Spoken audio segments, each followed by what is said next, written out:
My name is Sandy Quinn. I'm president of the Richard Nixon Foundation, and I welcome you to the Richard Nixon Presidential Library and Museum in Yorba Linda, California. Thank you for coming.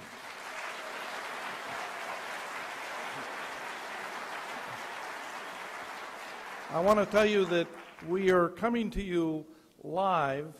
Those of you who are watching us on live stream, YouTube, we're coming to you from the East Room at the Richard Nixon Library. This is an exact replica of the very room at the White House that's now used for state functions, banquets, press conferences, and other important meetings involving heads of state and others.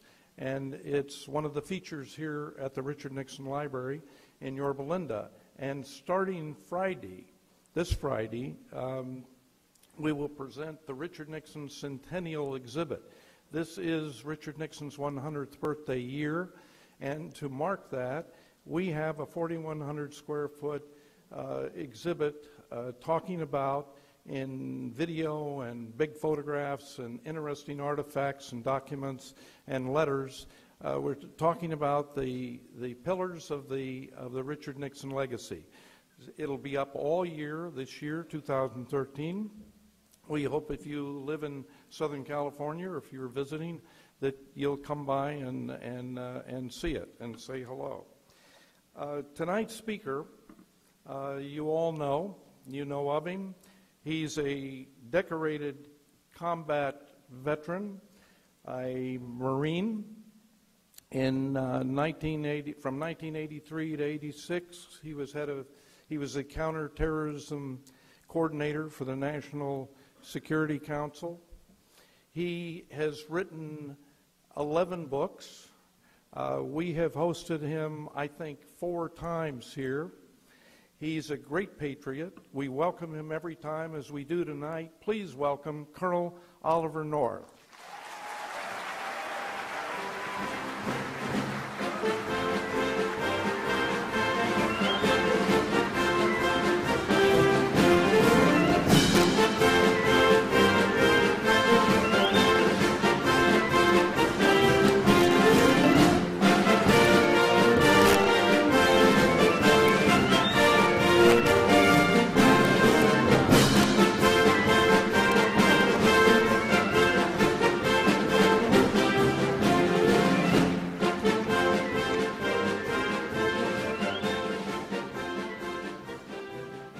I'm supposed to stand at attention when that is played. Sandy, thank you for your kind words of introduction.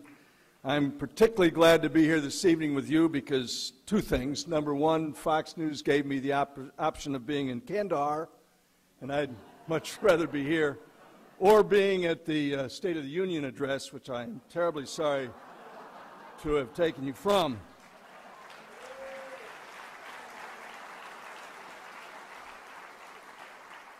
It is great to be back with friends in the place that has always treated me kindly. As some of you know, I came to have a close relationship with the president for whom this library is named, and I want to share some of those stories with you this evening and then talk about some other current events.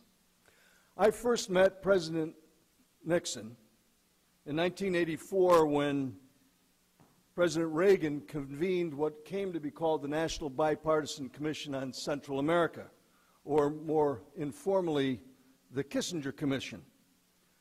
One of the things that President Reagan had wanted was that every former living president would testify before the commission and give their recommendations as to the course of America's policy towards Central America in particular and Latin America in general.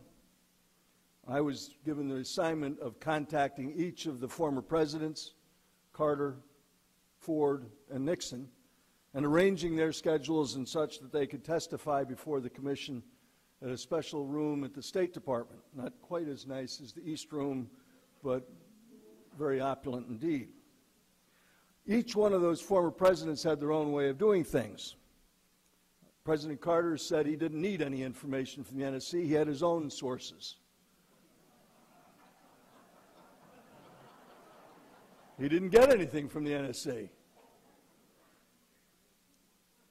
President Ford said I called him up when he was at a ski place out in Colorado.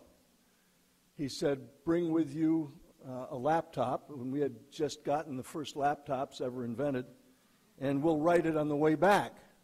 Maybe you ought to bring a draft.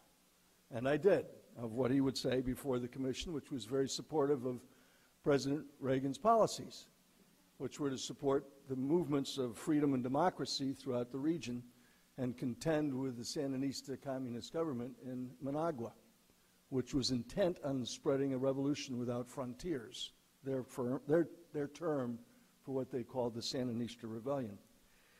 They had come to power in 1979, and things had gone to hell in a handbasket, to put it mildly, in Latin America and in Central America particularly, supported not just by the Soviet Union, but by the Bulgarians, the East Germans, the Cubans. All of that, of course, disappeared once the Soviet Empire collapsed. With Richard Nixon, it was different. I called President Nixon when he was in Teaneck, New Jersey. John Taylor, who some of you know was his secretary at the time, and he said, the president's going to want to talk to you personally about what it is he needs. I called back at the appointed time from my desk at the National Security Council staff, and President Nixon said, well, I want everything. And he told me exactly what it was that he was insisting on having, most of which was very highly classified, but it was internal documents about the situation in Central America from the CIA, the Department of State, Department of Defense, the Treasury, and others who had involvement in what was going on down there, to include recent decrypts, as they put it, at the National Security Agency. All of this required that there be a safe repository for it in Teaneck, New Jersey.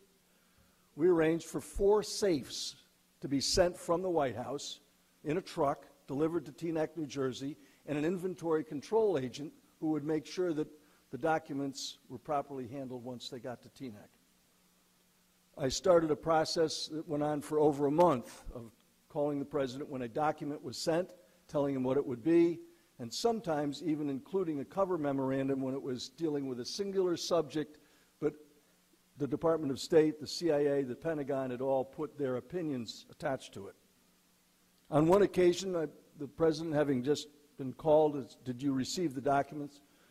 He said, yes, I did.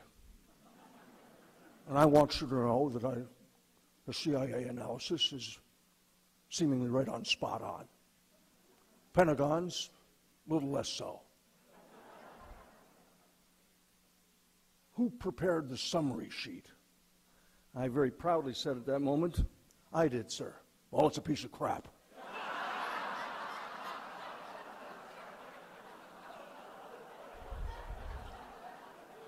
Thank you, sir. I tried to do better over the course of the next several weeks. The first to testify was President Carter. It was set to accommodate his schedule. It was right after we returned from one of our trips to Central America, where Dr. Kissinger shepherded this group of truly bipartisan leaders. I mean, it had Jack Kemp on it, it had Bob Strauss, it had Lane Kirkland, it had Edward Bennett Williams. Those were the kinds of people, tier 1 of America's, if you will, intellectual and political elites. And when we came back from one of the trips, Jimmy Carter said, this is when I want to testify, and so it was arranged for everybody to be there, and President Carter walked in with a habit apparently that President Nixon also had at one point in his life. He had written 38 pages, handwritten on a yellow legal tablet. He sat down in the chair, and I sat behind him in case he needed anything, and watched as a former president of the United States put every member of the commission dead asleep as he flipped one page at a time through his 38 pages, handwritten, about his opinions of what would happen if we didn't follow his policies in Latin America. With Jerry Ford, it was entirely different. A CIA officer and I flew out to Vail, Colorado, picked him up in the airplane. I'd prepared a draft of things that he might want to talk about. He dictated it to me, and I sat in my very poor typing and prepared a draft, double-spaced. We printed it out when we got to the State Department, set it in front of him, and he read it right down to page 4, where I had obviously pushed a button down too hard, and there was 4 lines of nothing but the letter R. And he paused for a moment and just flipped the page and continued on. When President Nixon came, it was the day that KAL 007 was shot down. I had arranged very carefully with each of these presidential visits that the Secret Service be aware of it, that there were security arrangements that had to be made. We sent aircraft from the 89th Special Air Mission Unit out in Andrews Air Force Base to pick them up. They sent Gulfstream aircraft to pick them up. Usually one of us would accompany them back. Jimmy Carter refused to be accompanied. He came with one of his friends from Georgia. I came with President Ford, and I met President Nixon at the place he had appointed. He said, "I am not going to take anything from the White House. I don't need anything from the air mission. I'll ride the Eastern Shuttle." And he did. A prop jet, electric, flew down from Newark, New Jersey, regular commercial air service. I told the Secret Service team chief what was happening, and he went nuts. Said, we're just not going to walk him through National Airport. We're just not going to do that. We're going to meet him out there. I said, that's not what he wants. He said, I don't care. We're going to do it my way. So 4 Suburbans pull out on the tarmac at National Airport. We go up the back steps on the jetway. The door opens, and President Nixon steps out and said, "Well, Oliver, fine mess you've made of this." Thank you, sir. If you just step down those stairways, they'll put you in the Suburban and take you. So we got in the Suburban. Actually, we got in the armored car.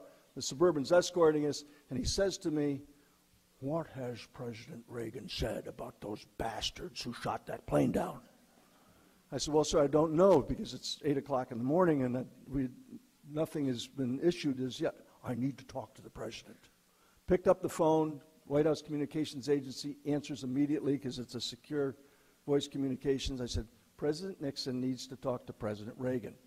Operator says, "Just a moment." I hand the phone to him, and he says, "I'm sorry to bother you, but I need to know. I don't want to get out in front of you."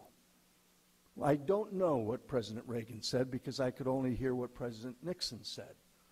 All he said at the end of it was, "Thank you, I'll do it." Hung up the phone. We pulled up in front of the State Department. And if you have a chance to go through the new exhibit, and I encourage you to do so, it opens Friday, you will see some of that milieu in which I came to know this great president. Because he stepped out of that car in front of the State Department with dozens of cameras facing him. And he walked up to them, and of course they were all shouting about, what about KAL 007? The plane was shot down, all those people killed. And he said, "Those commie bastards have to pay."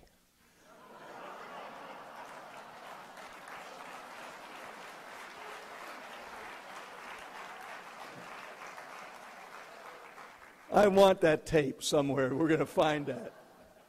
We went into the hearing room at the State Department, and President Nixon sat down and took off his watch. He did not have a single note with him. He set it down in front of him, and there assembled on the platform were all the members of the commission. He took his watch off and said, "I'm going to speak for 45 minutes, and then I will take 45 minutes of your questions, and then the major will take me back to the airport." And that's exactly what happened.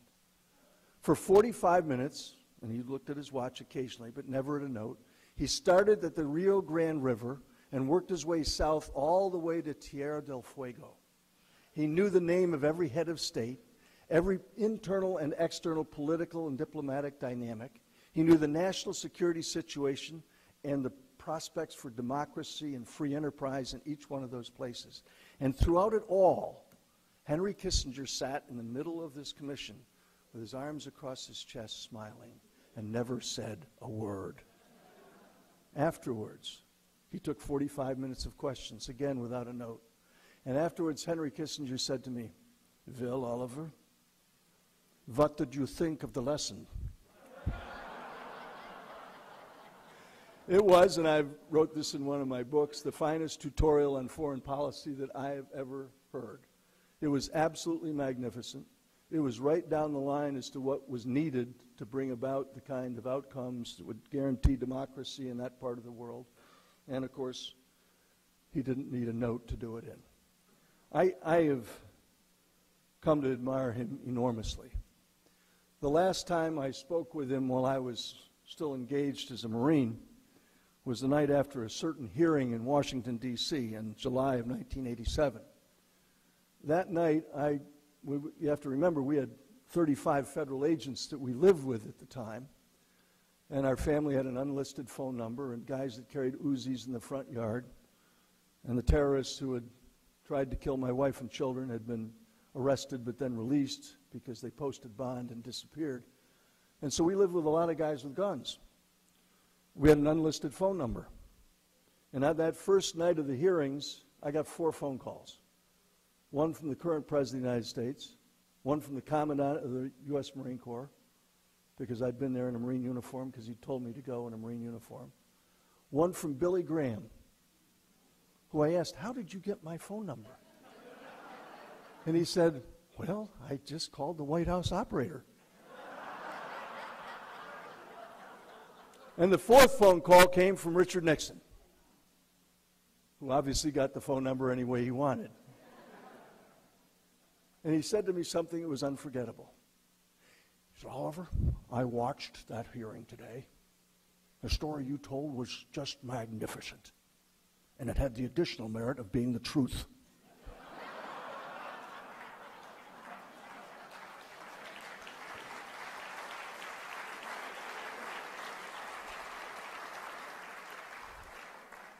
I am reminded when I see exhibits like the one that opens Friday that Lyndon Johnson sent my brothers and me off to war, and Richard Nixon brought us home. Richard Nixon came to office campaigning, and I remember it vividly as a young, bright-eyed, bushy-tailed second lieutenant in the United States Marine Corps, getting ready to go to that war, and Richard Nixon promised to end that war the right way. He did everything in his power to make that so. You will see here on the 24th and 23rd and 24th of May this year, the 40th anniversary of the return of the prisoners of war that will be celebrated right here in this East Room replica. Richard Nixon tried his mightiest to make sure that that war ended the right way. We hear a lot about ending wars, but his goal was to make sure that the Vietnamese had what they needed to be able to fight the war themselves. It's important to note that the last American combat forces were pulled out of Vietnam in 1972 by agreement with the South Vietnamese government. It wasn't a unilateral decision at all. But the promise was made that we would continue to provide support and training and advice to the Vietnamese, even though our combat troops had left the country. Unfortunately, on December 4th, 1974, with Richard Nixon no longer in office, the Congress of the United States cut off every cent of any kind of aid whatsoever to the South Vietnamese government. The Vietnamese War wasn't lost on the battlefields of Vietnam. It wasn't lost because of Richard Nixon. It was lost because the Congress of the United States did not fulfill its commitment to help the Vietnamese fight an enemy. And as General Giap wrote in his memoirs, he knew that day in December of 1974 that they had won the war, and by the 30th of April the following year, 5 months later, they did. The tragedy of Vietnam is not Richard Nixon's. The triumph of those who fought there is his. And he recognized the extraordinary sacrifice that young Americans had made on that battlefield like few others at the time. One has to remember what the country was like when he came to office in 1969. It was a divided nation. It was fractured. It was nearly broken. There was chaos, literally, in the streets. That chaos didn't begin with Richard Nixon. He'd promised to bring us home. It began with his predecessor, who had failed to fulfill a strategy that would have given us victory. And it ended with the catastrophe of the congressional cutoff in 1974. I raise those issues with you here this evening because my job for Fox News is to cover, for the last 12 years, soldiers, sailors, airmen, guardsmen, and Marines fighting another war that looks like it could end the same sad way. I say that to you not to be maudlin, because I'm a chronic optimist. One would have to be, given the work that I do for Fox in 55 embeds in Iraq, Afghanistan, the Philippines, Mesopotamia, literally all over the globe. I've been given the opportunity and the privilege of keeping company with heroes. Most of our American citizens don't know who those heroes are because so few Americans have any connection to our military today. In fact, as the son of the greatest generation, my dad and Richard Nixon fought in the same war, World War II. Tom Brokaw was right. It was the greatest generation. The population of the country at the time was 179 million. There were 16.5 million men and women in uniform. When I came into the Marines at the age of 17 in 1961, there were still over 5 million in the Armed Forces of the United States. By the time I got to Vietnam in 1968 as a second lieutenant, there were 6 million. Today, there's about 1.3 million, and it's about to get smaller. And yet, we've been engaged in 2 theaters of the same war now for a dozen years. Having spent my entire life in and around the armed forces of the United States, the son of a soldier, I look now at what's happening and I say to myself, it can't possibly go the wrong way, but it can. Hopefully, the American people are smarter than most of our politicians today and even my colleagues in the media. I'm frequently asked by my media colleagues if I've learned anything yet. Usually referring to something in the media. Have you learned anything yet? So yeah, I've learned, for example, that both the military and the media take casualties. Now, in the media, the casualty normally occurs when they fall off their ego and land on their IQs, but it's still a casualty. That's a line from my boss, Roger Ailes, who also knew Richard Nixon. Second, we both count on feedback. Now, feedback in the military is very easy to judge. Is the enemy advancing or retreating? And the feedback in the media is a little different. Normally it comes in the form of an email. I brought with me one of the emails I received while I was broadcasting on Hannity some footage, and I'm going to show you a short sample of footage here in a few moments. I was broadcasting some footage. I was standing next to one of the sergeants who'd been on the mission with me, and the feedback came as follows. Colonel North, on Hannity tonight, you said, ground combat's the worst experience a human can have. This is not true. The worst experience a human can have is spending time with my mother-in-law. My best friend spent 2 years in Iraq, did a tour of duty in Afghanistan. He lost his right hand in Fallujah. He's met my mother-in-law. I just called him. He agrees with me. He says it's not even a close call, Jim in San Diego. Helpful feedback. I tell my colleagues my job at Fox News is to keep company with heroes, and I mean it. I know that when I've said the word hero to a youngster, they immediately conjure up the idea of someone wearing a spandex suit and a cape. And then I remind them that a hero is not a fictional character. A hero isn't someone who catches a pass in the end zone or drives home the winning run in a ball game. A hero is a person who puts themselves at risk for the benefit of others. And that certainly characterizes those I cover.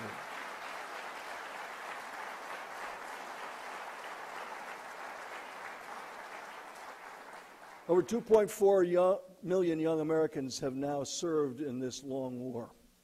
Fox is going to air some stuff coming up here as part of our celebration of Memorial Day, and we're putting together some B-roll, as we call it, that will be fed up on the network to show the American people just what these youngsters are like. The footage you're about to see is about 1 minute and 50 seconds of B-roll that was shot by me or my cameraman on those 55 embeds. It includes every single U.S. military unit that we've been with over the course of that 11, now almost 12 years of coverage. And I want you to just think of trying, if you could, to summarize 12 years of your life in 1 minute and 45 seconds. Josh?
Just a touch.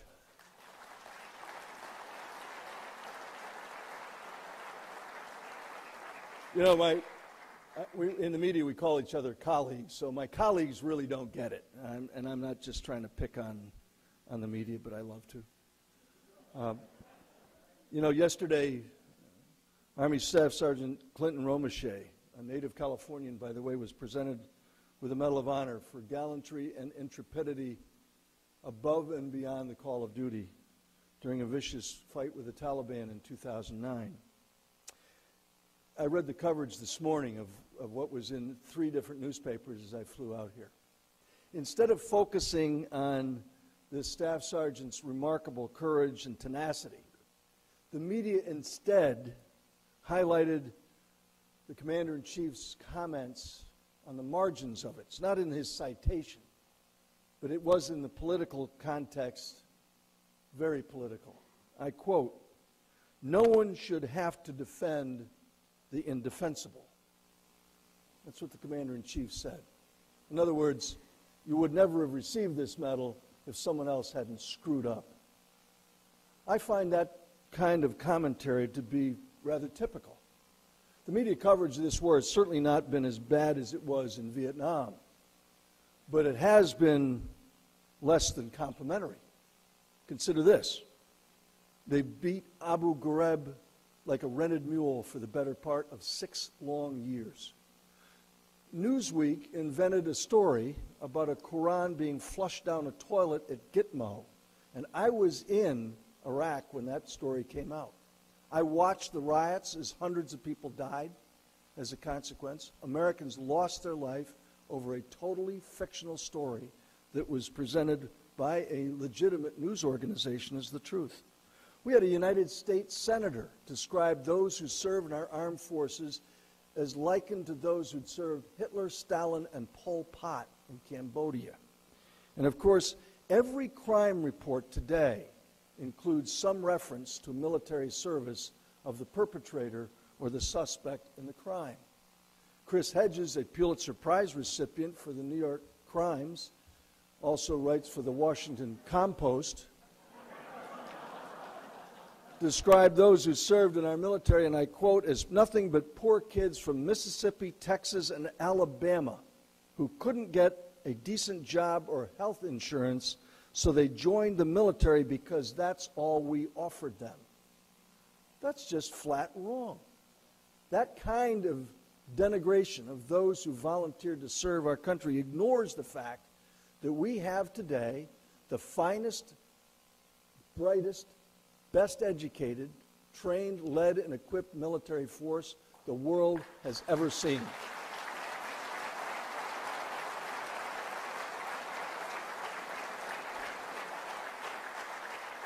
I want to put up on the screen some photographs. These are shots taken from the thousands of miles of footage that we've shot over the course of the last 12 years. This is the reason why they came. Even the youngster that enlisted last week came because of what happened on 9/11/01. The average age of those enlisting in the service today, and every one of them is a volunteer. By the way, the all-volunteer force was started by Richard Nixon. Those volunteers are today an average age of 20 and a half. They're all high school graduates. They're all, as I say, volunteers, and they are 50% more likely to be married today than they were when I came in as a Marine lieutenant.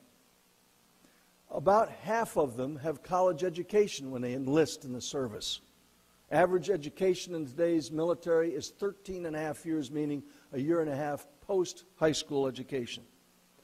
The equipment that they use is the most sophisticated weapons and equipment ever designed by the hand and mind of man. They can operate it, use it, maintain it like no one else in the world, and nobody without at least a high school education could even try. They go to work wearing an 8-pound Kevlar helmet, a 45-pound flak jacket, a 50-pound pack on their back, and they can use their weapons like they're part of their bodies, and their bodies like weapons, and they can take a life or save one because they're so remarkably well trained. Over the course of the last 12 years, we've seen a remarkable transformation in the technology that they use. And yet, it's the same young American who's come into the service wanting to serve his country in ways that literally put them at risk while they become the protectors and guardians of Muslim women and children. They have shown an entire culture in Iraq and Afghanistan how to be the right kind of person to women and children, something that is foreign to the culture in many of those places. I look at those youngsters and I say to myself, could I have gotten my 18-year-old son to clean his room, fix his meals, wash his clothes, go to school, get done an entire day's work, and come back after 18 and a half hours and do it all over again without a size 10 in his backside? Never would have happened. Yet those same youngsters today gather in a prayer circle. And that, by the way, is not going out on a football field. These are youngsters who are bold about their faith. They kneel in prayer, they pray for one another, and they're going into mortal combat against an enemy who intends to die in the process. It's astounding. What they're up against is more like the enemies that my uncles faced in the Pacific theater of World War II than anything my dad faced in Europe. They exhibit all of the qualities that you or I would want in an employee: courage, loyalty, tenacity, adaptability, commitment, responsibility, accountability, and most of all, the vivid exhibit of Christian compassion. This is from frames I shot on the 6th of April, 2003. I was embedded with the 1st Marine Division from Camp Pendleton, California, the 1st Battalion, 5th Marine Regiment, and they're the lead in the attack going to Baghdad. Baghdad is the smoke you can see in the background. The youngster you see in the middle of the frame, and I'm now on a helicopter ramp watching him carrying wounded fighters off the battlefield.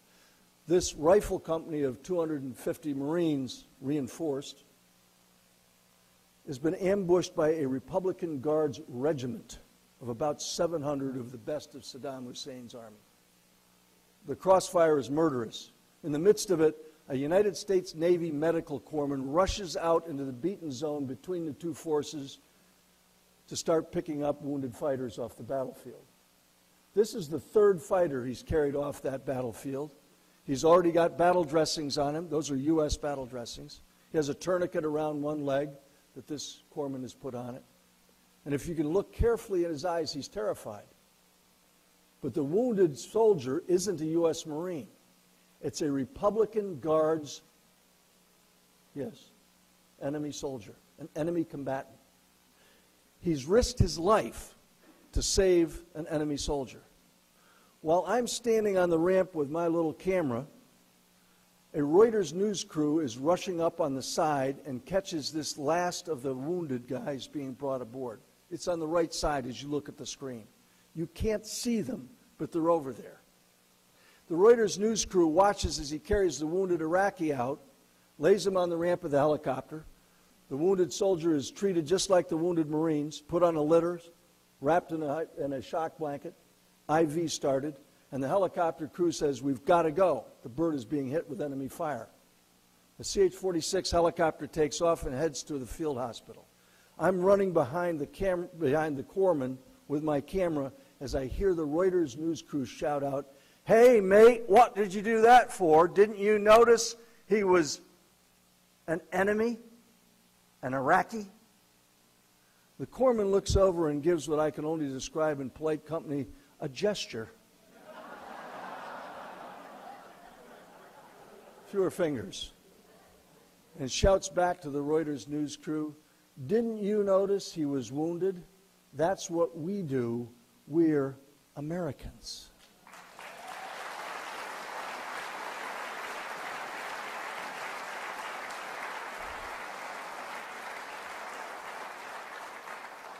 I'm going to wrap up my comments here and then take your questions, but I want to challenge you here this evening.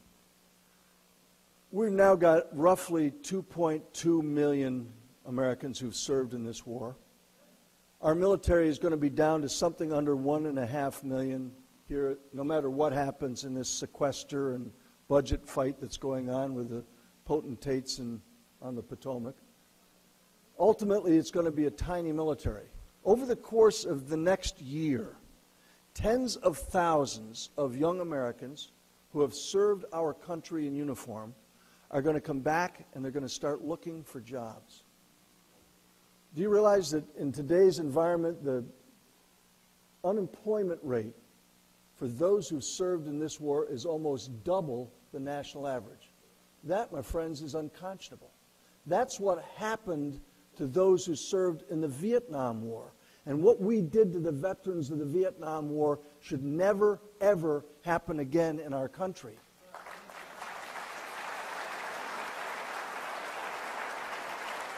So, my challenge to you here this evening is the next time you have a job opportunity, do this. You cannot go out because the EEO people and the HR people and all the rest of them will go nuts if you posted a sign that said, veterans only need apply. But there's nothing to stop you from saying veteran wanted because you have a good job opening. I say that to you because, one, I've got skin in the game. The good Lord blessed my best friend and me with 14 lovely grandchildren.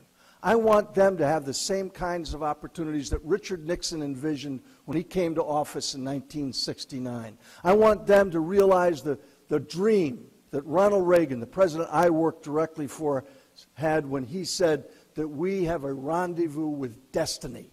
If we do have that rendezvous with destiny, it will be because we put good Americans who've put blood on their table, who served us selflessly in harm's way, in difficult and dangerous places.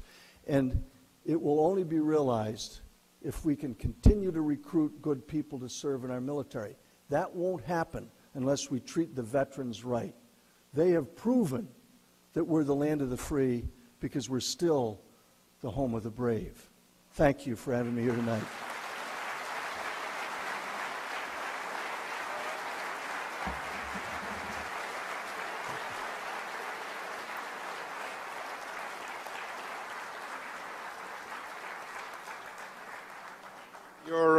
Your passion is contagious. Thank you, sir.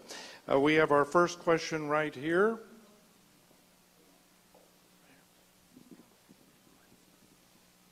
Sir, Joanne Wysocki from the Harbor of Los Angeles. Why do returning veterans have such a hard time getting assistance from the bureaucracy, mainly the federal government? Yeah.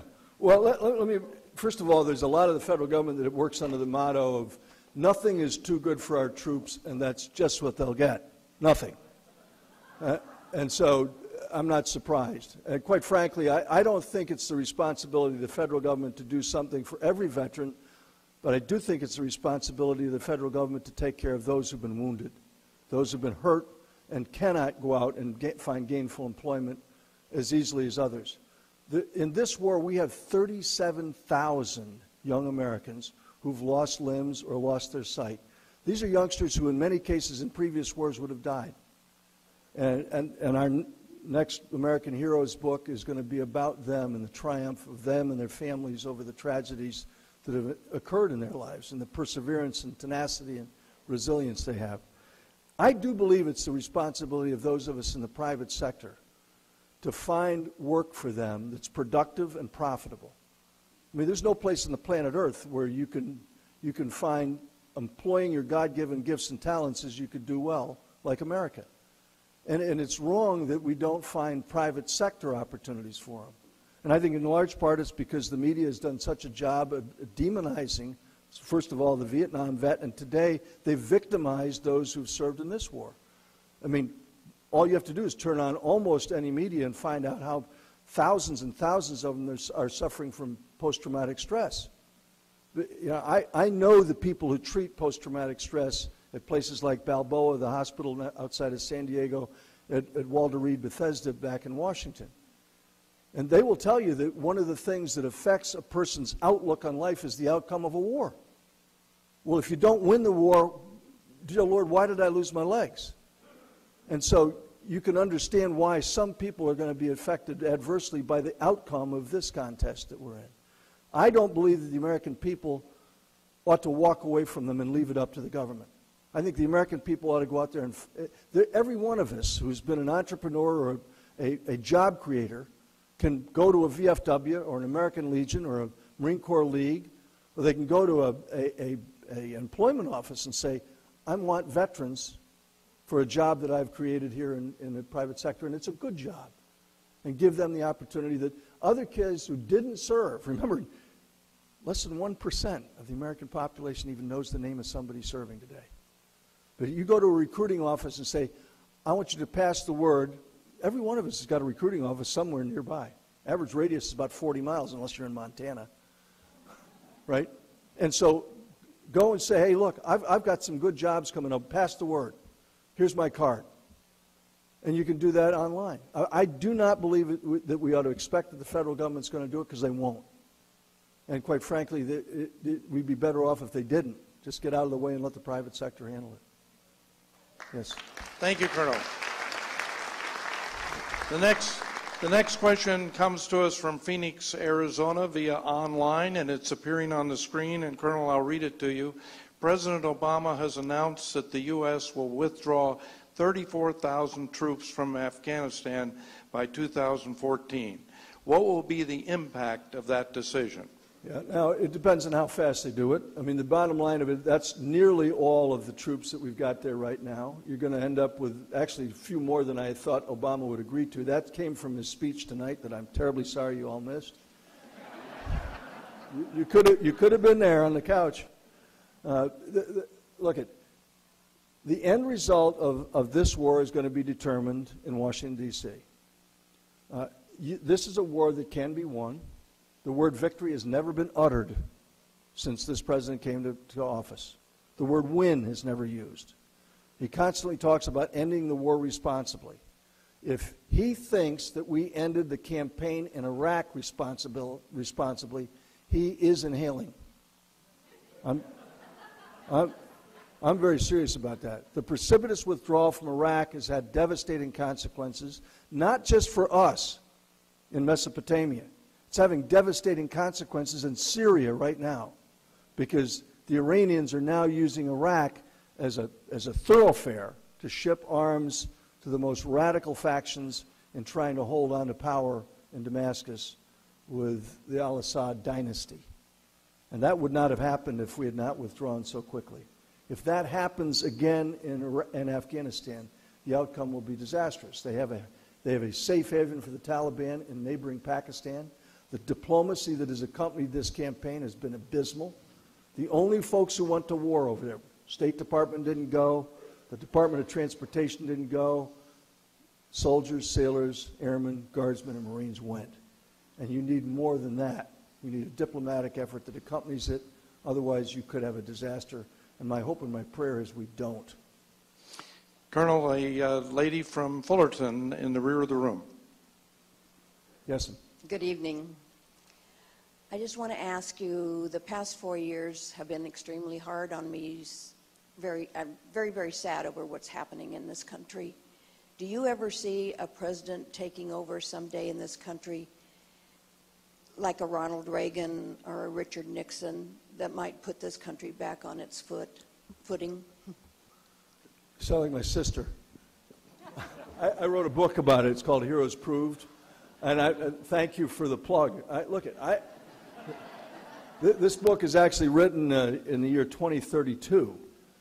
And as I said, I'm a chronic optimist. I think it's possible. I have hopes that the Republican Party does not fragment itself and go into self-destruction. I have hopes that there's the kinds of leaders who will do the right thing for America and have the courage to say so, and the convictions of it, and that people will elect them. I have concerns that if we don't find that kind of leader, that what we will have built is this entitlement idea that everybody in America is going to somehow live off the fat of 1.5 or 2% of the top earners in America. And notwithstanding what a California legislator said the other day on Fox News, who shall otherwise remain nameless, Pelosi, there is a spending problem here. You know, I mean, I couldn't run my family the way the government's being run, and you can't run the government for much longer the way it's being run. And so that's going to take real leadership. And real leadership has been absent in Washington for some time now. Do I remain hopeful? Yeah, because I'm an optimist. And I don't know who that's going to be, but I certainly hope it's someone who comes up pretty quickly, because Lord knows we need it. Colonel, a question from Fullerton, California via the internet, and we'll put it up on the screen, and I'll read it to you. How should we deal with North Korea following the nuclear tests yesterday?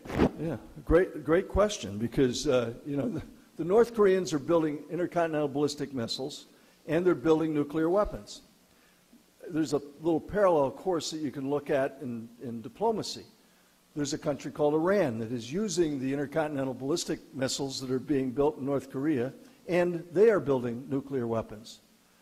There are those in Washington who believe that you can simply have economic sanctions that will work against Iran.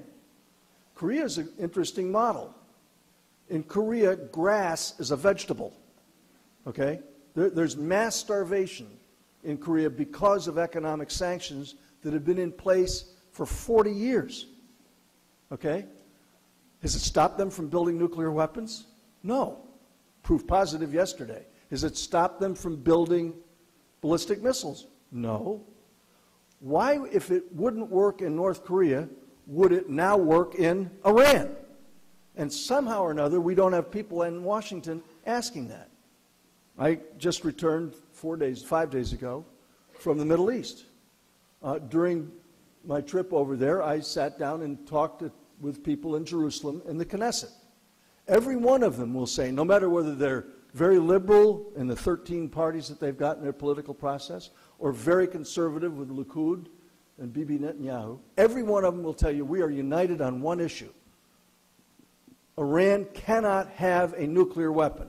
And the only way to stop them is to ensure that everyone there understands that if they do go beyond a certain line in refining uranium, that we will attack them. They know, and we know, and you should know, this is the Israelis talking, that we can damage their ability, but only the United States can destroy it. If indeed this administration is intent on carrying on a, quote, diplomatic sanctions regime and excluding military force from the equation, the Iranians will have a nuclear weapon just like the North Koreans. That, my friends, would be a disaster because they will use it.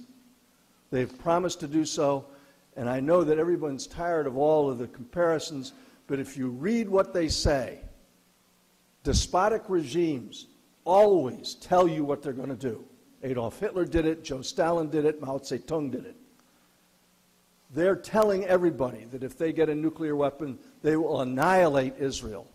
Anybody who thinks that one nuclear weapon going off in Tel Aviv is going to change life as we know it on this planet is also inhaling right along with the people in the Oval Office.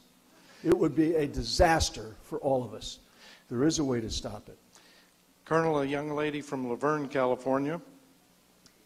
Yes. Good evening. My question is concerning the media. What occurred that allowed this media to get so out of control? Why aren't they worried about libel or lawsuits or things like that? Good question. How has the media gotten so out of control? I are the media now. I mean, I find it to be astounding, the awesome power that the media has, it believes it has. Quite frankly, the number of people who read newspapers drops every day. The number of people who watch television news on any source drops every single day. Young people don't even open a newspaper or watch television news. It's all coming off the blogosphere. What you've got, unfortunately, is a perception widely out there that what you can read on the internet is true. I get a call about 3 times a week from my son saying, "Dad, you've got to look at this Google thing." I said, no. Just hit the delete button, son. I mean, the media really is not nearly as powerful as it perceives itself to be. The problem is the attitudes of the American people who don't act on it. Case in point, November last year, while I was overseas, the American people decided they would not bother to go to the polls and change things in Washington. That's not the media's fault. That's our fault. Colonel, another question from the internet from Hampton, New Jersey. You'll love this. Should Chuck Hagel, wait a minute, should Chuck Hagel get confirmed as Secretary of Defense? What will that mean for the U.S. military? You must have read my column last week at Town Hall. Where is he? I don't think Chuck Hagel would be good for the military. I don't think he'd be good for America. I think his perception of there's this vicious exchange that occurred during the Senate Armed Services Committee confirmation hearing between Senator Hagel and Senator McCain. I don't know if you saw that. It was on Fox News several times. The issue dealt with what did Hagel mean when he said that the surge in 2007 in Iraq was as big a foreign policy blunder as Vietnam. And everybody focused on the surge part of the question, to include Senator McCain. I wanted to know, and I was watching this overseas. You have to remember, I was overseas watching American media.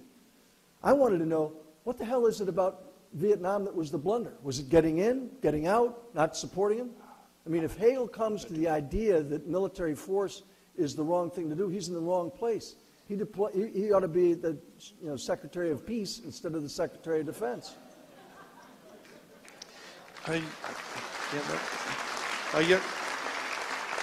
A young lady from Orange County. See, nobody here is from Nebraska. I'm sorry. Yes, ma'am. Colonel Norris, I have a question. First of all, I highly respect you. I have a question. I concur that we have the most sophisticated military, best military in the whole wide world. We have everything that is beyond anybody's wild comprehension. We're fighting these barbarians that live in foxholes. But as a 76-year-old woman, I'm looking at this and saying, I feel like it's a political correct war. We can kill them, but we can't hurt them. What can we do as Americans, other than America has just lowered their standards by not sitting up and voting and getting this country back on track? It scares me. What can we possibly do? Tell us what we should do. Vote. I mean, look at. There's no doubt that our military is the best in the world. There's no doubt that the soldiers, sailors, airmen, guardsmen, Marines who are serving are the brightest, best educated, trained, led, and equipped. There's no doubt about it. They need leadership, and we don't have it. Okay? We had a chance to find it. We didn't. And the idea is that we're going to somehow solve that with Chuck Hagel as Secretary of Defense. Well, we kind of get what we deserve. Yes. Colonel, there's one more question we'll take from online from Syracuse, New York. The civil war in Syria has been raging for over 2 years now. What involvement, if any, should the United States have in guiding the outcome? Well, look, an awful lot of what we talked about tonight is stuff that's water over the dam. Syria is almost water over the dam. I mean, what we ought not to do is what we did with Libya. I mean, everybody's still got questions about what the dickens happened in Benghazi when 4 Americans get brutally killed by people that we were supposedly there to help. The outcome in Syria is very much in doubt.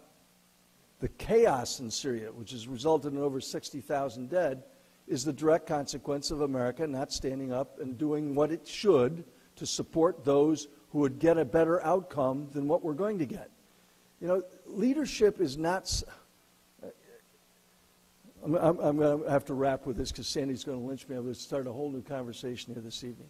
Look at I've seen great leaders. I've seen abysmal leaders. Nations need leaders.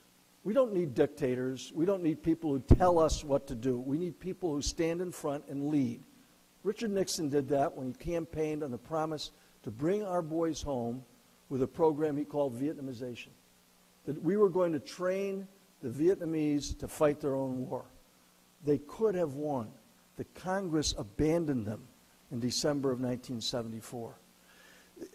Everybody wants to blame just one guy sitting in the Oval Office for the current situation. Well, we still have a United States Senate led by the likes of Harry Reid.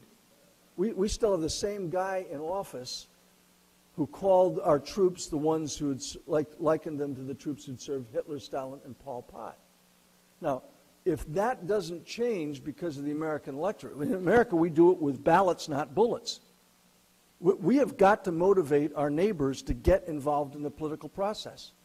What will solve the Syria problem isn't getting in late and letting everybody else throw their arms around the most radical parts of that rebellion against the Assad regime. What's needed is sophisticated covert operations. It needs the deliveries of things like communications equipment and arms to those who are going to give us a more tranquil outcome. It's terrifying to the neighbors in Turkey and in Jordan what could happen in Syria. You could end up, without that American leadership, with a devastating outcome for that part of the world. In that part of the world, we have one real ally, and everybody watches what we do with him. The commander-in-chief is about to head out there. He's going to go visit Bibi Netanyahu. He's going to put the arm on Bibi Netanyahu to come up with some kind of peace plan. It won't be the kind of thing that Henry Kissinger used to do with shuttle diplomacy. It's going to be the moral suasion of a man who has been unable to do anything in that part of the world except give the Cairo speech in 2009 that precipitated what they call the Arab Spring. It's not an Arab Spring. God willing, there'll be people smart enough in Israel to say, you know what, we need to take care of ourselves. We are not going to rely on America to pull the plug on us when we have to defend ourselves. I was on the Golan Heights less than a week ago. I looked down from the Golan Heights 60 kilometers to Damascus. It was down that same road that the Iraqi and Syrian armor came in October of 1973. God forbid that we should do something to our only ally, the only democracy in that part of the world that says you can't defend yourselves. I look at that part of the world, and this all started with Syria, and I say to myself, this is the consequence of a failure to lead. You cannot lead from behind. You have to lead from the front. That's why they call it leading, not pushing. Thank you very much for being here.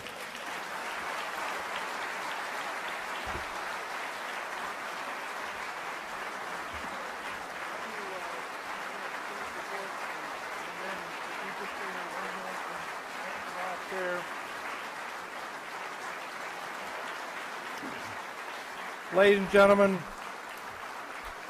I think you'll agree Colonel North can be embedded at the Richard Nixon Library anytime, and we hope he'll be back in November when he launches the next book in his series. This book, however, is now in our gift shop. You can get your copy, and he'll be in the lobby in 1 minute, and he'll inscribe and sign your book. Remember that Father's Day is coming up, some good holidays. It's a great gift. Thank you for coming. Valentine's Day. Good Lord.